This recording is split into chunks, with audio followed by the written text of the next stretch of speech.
We talked about how charges experience a magnetic force when placed in a magnetic field, if they're moving.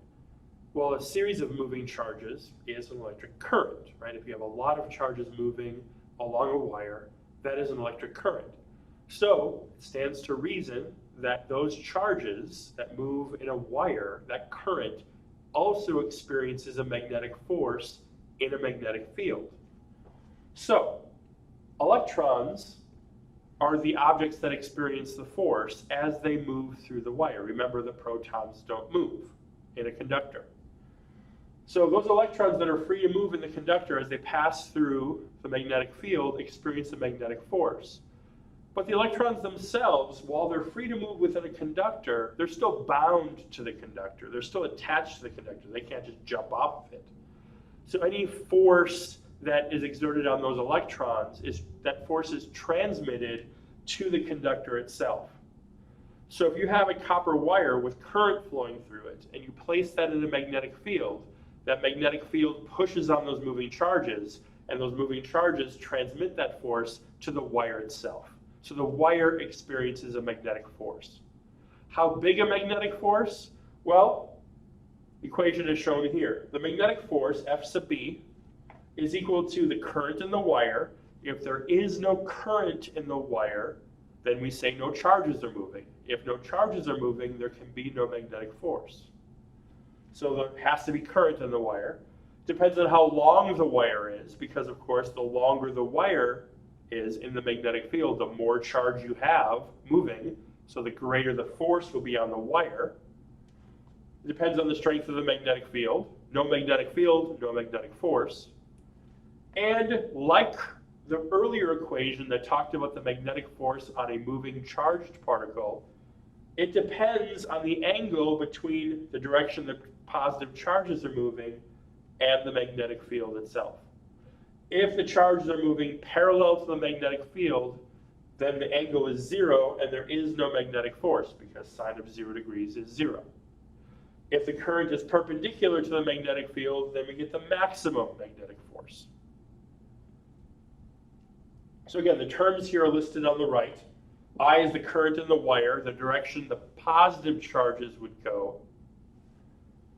L is the length of the wire, B is the magnetic field strength, and theta is the angle between the direction of the current. And again, the current is not the direction the electrons are moving, it's the direction the positive charges would move if they moved in a conductor, and the angle between that and the angle of the magnetic field lines. The direction is given by the right-hand rule as it was previously. Fingers in the direction of the current, push the current onto the magnetic field, you figure out what the direction of the force is. So if we have the magnetic field going into the board here, and let's have a wire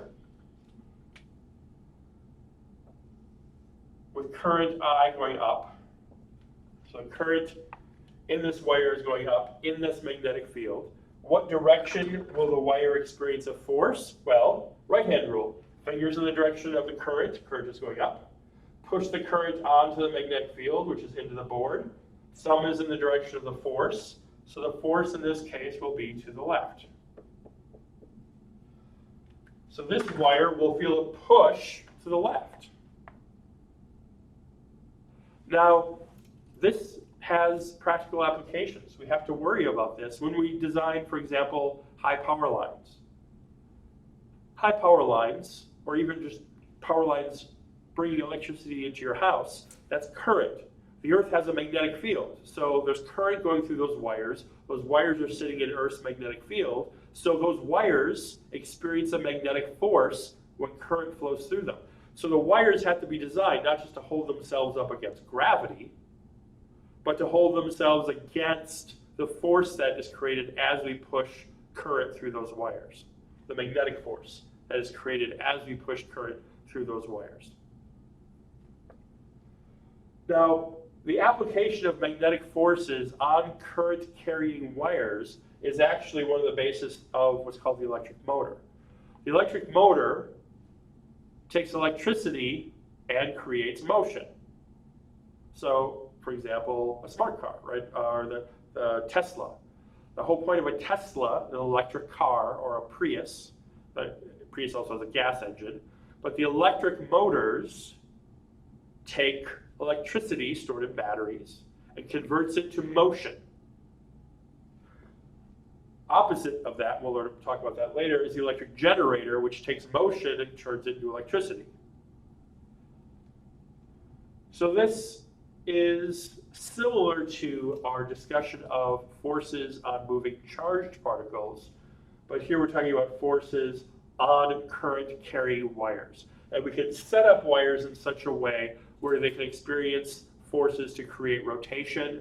We can have two parallel wires pulling and pushing on one another, and we'll talk about that in just a moment.